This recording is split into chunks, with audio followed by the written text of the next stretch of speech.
வணக்கம் தோழர்களே. இன்றைக்கி பார்த்தீங்கன்னா 3 ஜூலை 2024 கரண்ட் அஃபேர்ஸ் பார்க்க போகிறோம்.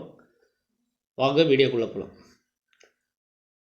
முதல்ல பார்த்தீங்கன்னா மெய்ட்ரி கூட்டு இராணுவ பயிற்சி எங்கு நடைபெறுகிறது அப்படின்னு பார்த்தீங்கன்னா தாய்லாந்தில்.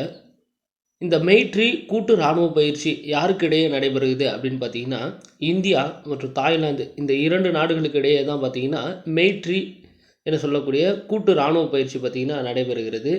இது எப்போதுலேருந்து நடைபெறுது அப்படின்னு பார்த்தீங்கன்னா ஜூலை 1லேருந்து நடைபெறுகிறது. இது எதுக்குள்ள முடியும்னு பார்த்தீங்கன்னா ஜூலை 15 வரைக்கும் பார்த்திங்கன்னா இது கூட்டு இராணுவ பயிற்சி நடைபெறும் அப்படின்னு சொல்லப்படுகிறது. அடுத்ததாக பார்த்தீங்கன்னா உலக ஏஐ மாநாடு 2024 எங்கு நடைபெறுகிறது அப்படின்னு பார்த்தீங்கன்னா இந்தியா. அடுத்ததாக வழக்கறிஞர்கள் லெப்டினன்ட் கர்னல் போன்ற முன்னொட்டுகளை நீதிமன்ற ஆவணங்களில் பயன்படுத்த முடியாது என்று கூறிய உயர் நீதிமன்றம் எதுன்னு பார்த்தீங்கன்னா சென்னை உயர் நீதிமன்றம்.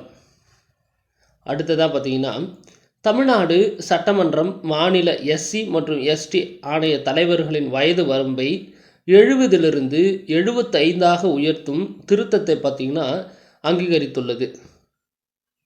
அடுத்ததாக பார்த்தீங்கன்னா governor bed to governor house a hick's odyssey என்ற புத்தகத்தை எழுதியவர் யாருன்னு பார்த்தீங்கன்னா பிஎஸ் ராமமோகன் ராவ்.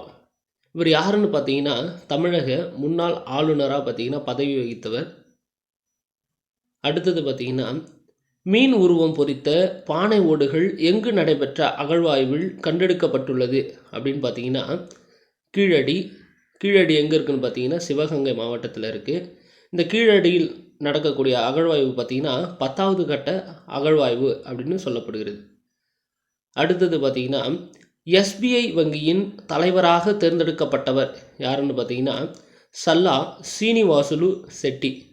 இந்த சல்லா சீனிவாசுலு செட்டி என்பவர் தான் பார்த்திங்கன்னா தற்போது எஸ்பிஐயோடைய தலைவராக தேர்ந்தெடுக்கப்பட்டவர்.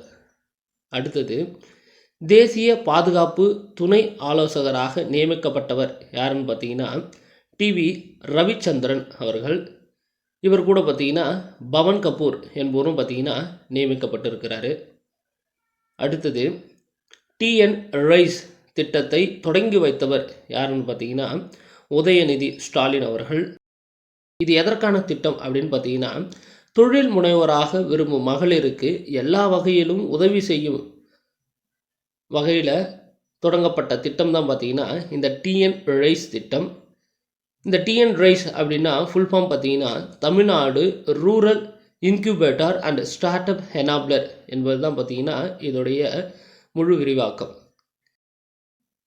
அடுத்ததாக பார்த்திங்கன்னா என்டிஆர் பரோசா ஓய்வூதிய திட்டம் எந்த மாநிலத்தில் தொடங்கப்பட்டுள்ளது அப்படின்னு பார்த்திங்கன்னா ஆந்திர மாநிலத்தில் தான் பார்த்திங்கன்னா இந்த என்டிஆர் பரோசா என்ற ஓய்வூதிய திட்டம் பார்த்திங்கன்னா அறிமுகப்படுத்தப்பட்டுள்ளது. அடுத்தது பார்த்திங்கன்னா 2024 ஆண்டிற்கான உலக செஸ் சாம்பியன்ஷிப் போட்டி எந்த நாடு நடத்த உள்ளது அப்படின்னு பார்த்திங்கன்னா சிங்கப்பூர். அடுத்ததாக பார்த்திங்கன்னா ஹல்திவாஸ் எந்த மாநிலத்தில் கொண்டாடப்படுகிறது? ஹல்திவாஸ் என்பது பார்த்திங்கன்னா ஒரு விழா.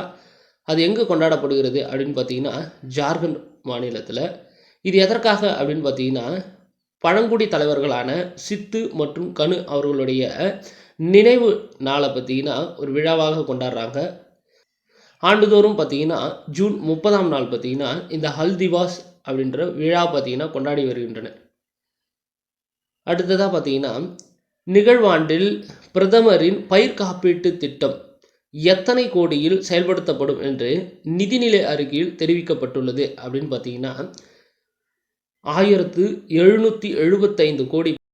அடுத்ததாக பார்த்தீங்கன்னா சர்வதேச பிளாஸ்டிக் பைகள் இல்லாத தினம் எந்த நாளில் அனுசரிக்கப்படுகிறது அப்படின்னு பார்த்தீங்கன்னா ஜூலை 3. சர்வதேச பிளாஸ்டிக் பைகள் இல்லாத தினம் எந்த நாளில் அனுசரிக்கப்படுகிறது அப்படின்னு பார்த்தீங்கன்னா ஜூலை 3. இன்றைக்கான கரண்ட் அஃபேர்ஸ் அவ்வளோதான். மறக்காமல் நம்ம சேனலை பார்த்தீங்கன்னா ஃபாலோ பண்ணுங்கள், சப்ஸ்கிரைப் பண்ணுங்கள், ஷேர் பண்ணுங்கள். Thank you guys.